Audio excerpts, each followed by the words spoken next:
Hello friends, I'm Alka Chaturvedi, an educator and a friend of yours. Today I'm going to teach you how to write an invitation. Invitation is as simple as an invitation card that you get. It is as simple as an invitation that you give to your friends. It is as simple as you invite your grandparents to your home. So let's see what this invitation is. Invitation is an important question in CBSE class 12. Earlier it was a 4-marker question, but this time it has been changed to, the marking scheme has been changed to 3 marks. And these 3 marks have been divided up into 1 mark for the format, 1 mark for the content, and 1 mark is for your expressions.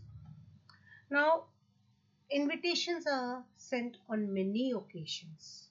Maybe you have an annual function in the school, annual sports day, you have the book launch, we have the Republic Day or the Independence Day celebrations in the schools. We have the Vishwakarma Puja in the factories, or maybe you have a wedding ceremony at home, marriage ceremony, the birthday parties, inauguration of the house or the shops, on all the, or it's as simple as a birthday of yours. So we send these invitations on such occasions. Now invitations are of two kinds. First one is a formal invitation and the second is informal. Just like we have a formal letter and an informal letter. Formal letter is sent formally, as an informal informally. Formal invitations normally originate from the institutes, the companies, or we may say the offices. An informal invitation is personal invitation. It's given to a friend or a family member. The main characteristics of an invitation are, normally it's a single sentence, it's written in third person. Mostly it's an invitation card which is in the printed form. We use them to invite the guests in bulk, I should say. They answer the questions what, whom, when, where, what time. That means an invitation should have the occasion, the name of the invitee, name of the host, the date, time, and venue of the event. Other details to be included are the name and designation of the organizer or the host or the sponsor. Then the names of the special guests, the chief guest, and their designation is a must and which needs to be prominent in an invitation.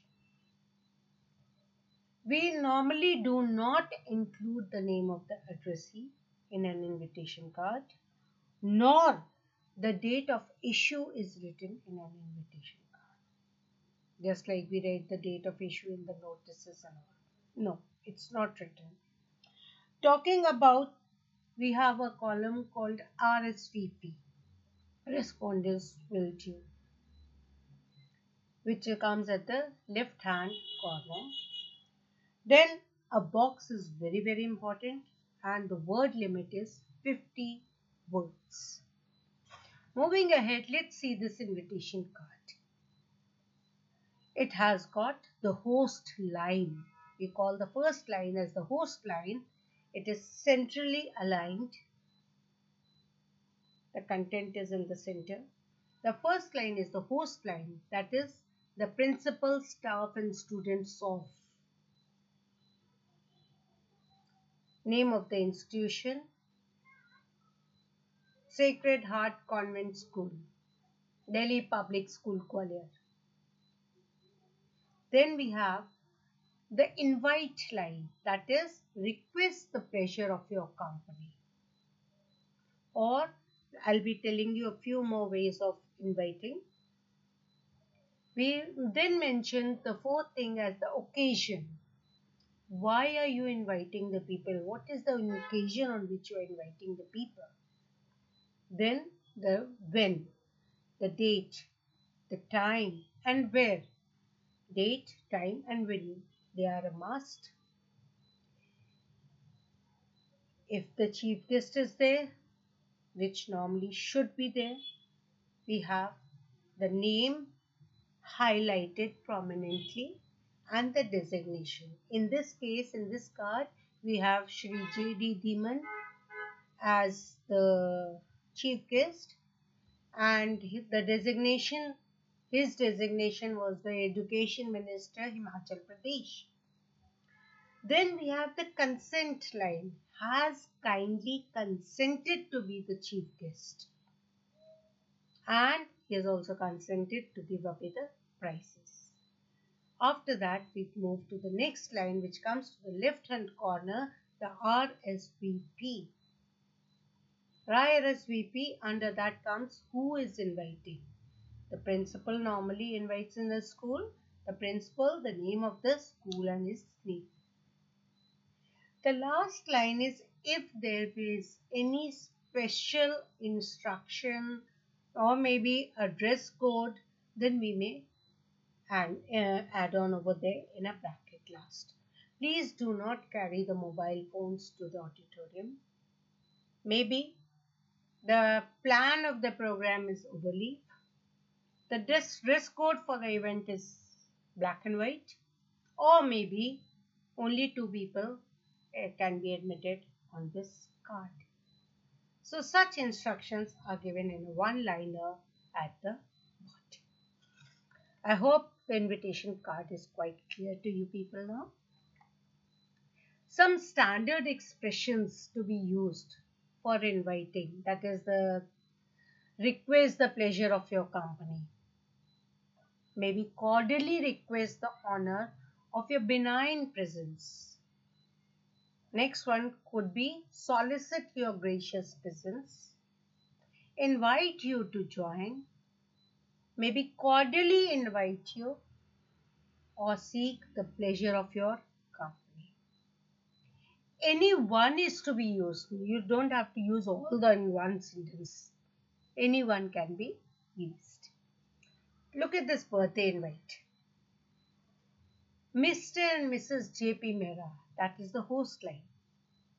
Second line is request the pleasure of your benign presence, the invite line. On the auspicious occasion of the first birthday party, occasion mentioned. Whose birthday? Their daughter's birthday. Where? At Shubh Banquet Hall. The address of the banquet hall is mentioned. When? Time and date are mentioned. So you can make your card attractive that way. Moving on to the formal invitation letters. Now, what is the difference between an invitation letter and an invitation card? Invitation card is given to the general public. In a school, it's given. Each student gets that invitation card for the parents. Isn't that? But if some special guest is invited, a chief guest is to be invited, a guest of honor is to be invited, maybe the judges for a particular competition to be invited, then we write the letter of invitation, and that is a formal letter of invitation. Which, now look at this question for example.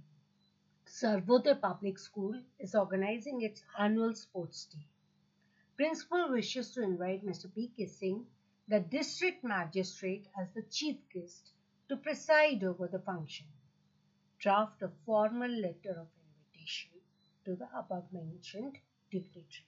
So, the letter is sent to the dignitaries.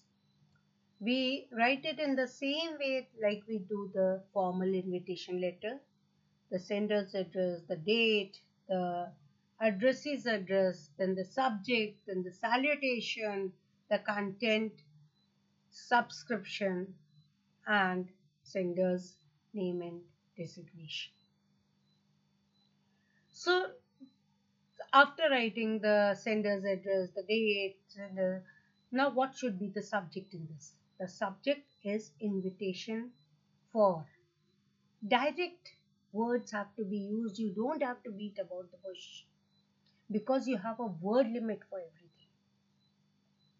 So invite the guest, uh, write the salutation, respected sir or dear sir. The content, your language has to be simple and humble. You cannot use overpowering language. Request the pleasure of your company. It is a matter of great pride that a school is celebrating. You need to mention the date, time, venue, and everything over there.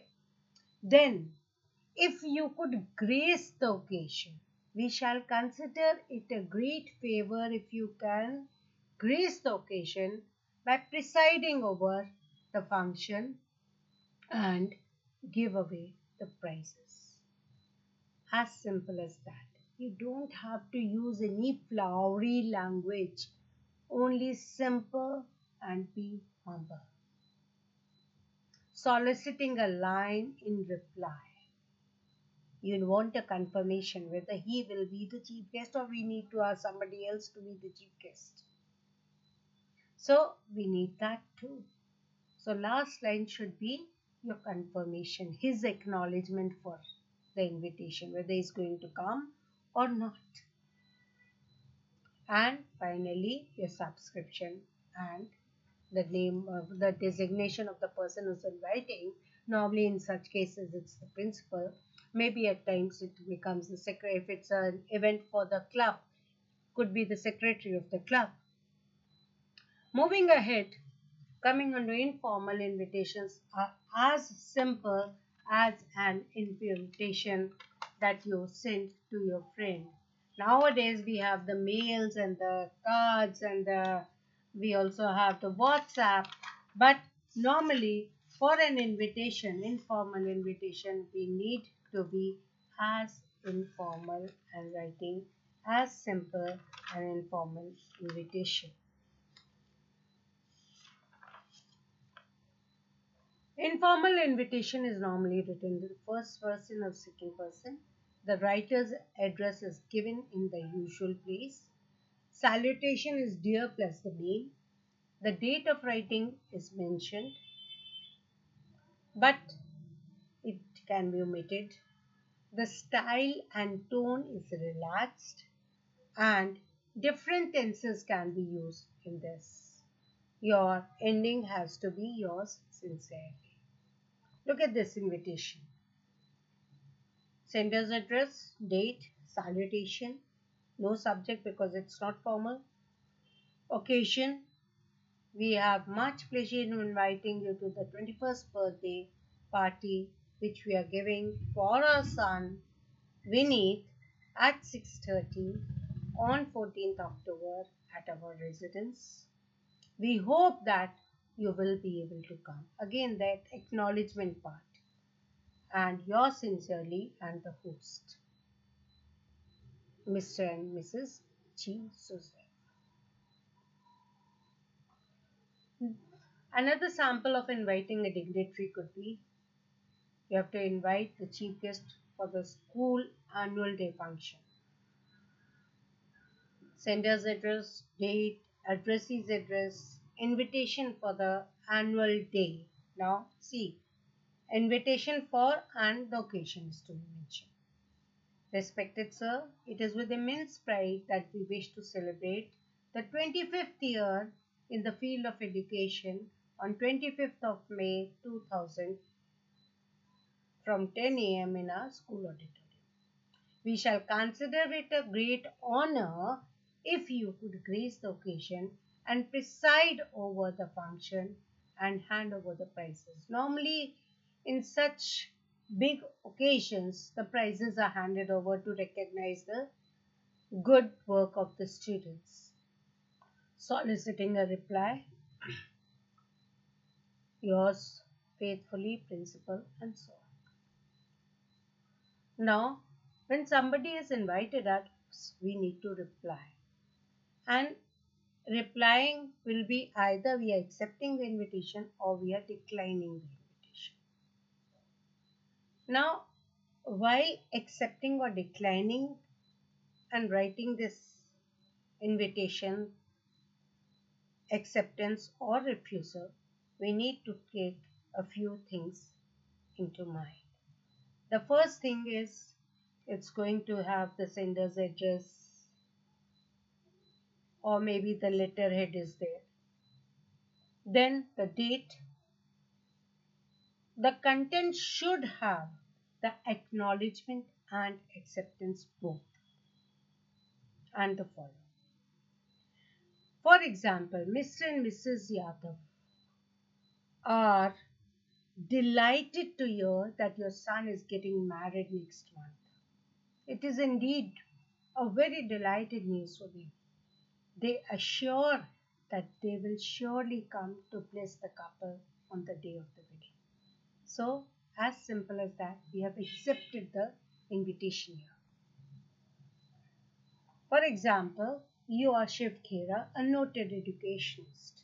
You have been invited by the Value Education Club of Vivekanand Senior Secondary School, Roopnagar, New Delhi, to deliver a talk on the importance of devotion, dedication, and discipline on a date and time convenient to you. You have to respond to this invitation. Now, this invitation again is going to be have the date, the sender's address, the date, the addressee's address. Dear Rohit, formal है. So, subject, invitation to deliver a talk. I thank you for inviting me to speak on the topic that is dear to me. I hope Friday the 12th September 2000 will be acceptable to you. I have mentioned because the host has asked me to give a date. Best wishes, yours sincerely, Shiv Khera. Let's look at another one. You're Prem Shankar Jha, eminent educationist. You have received an invitation for the Lions Club to speak on the salient features of the latest budget. You regret. That means you're refusing. You will not be able to. So you need to mention what is the reason for your refusal.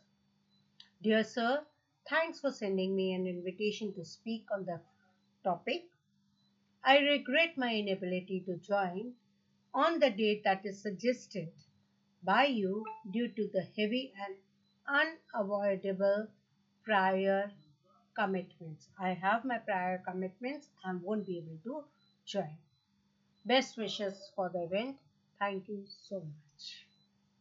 And thus we come to an end. I hope I have made myself very clear, and for any questions, you're free to write to me in the comment box. And also, please do not forget, if you like, tell others. If you dislike, tell me so that I can improve. If you like, also share, like, and subscribe my videos. Thank you. Good luck.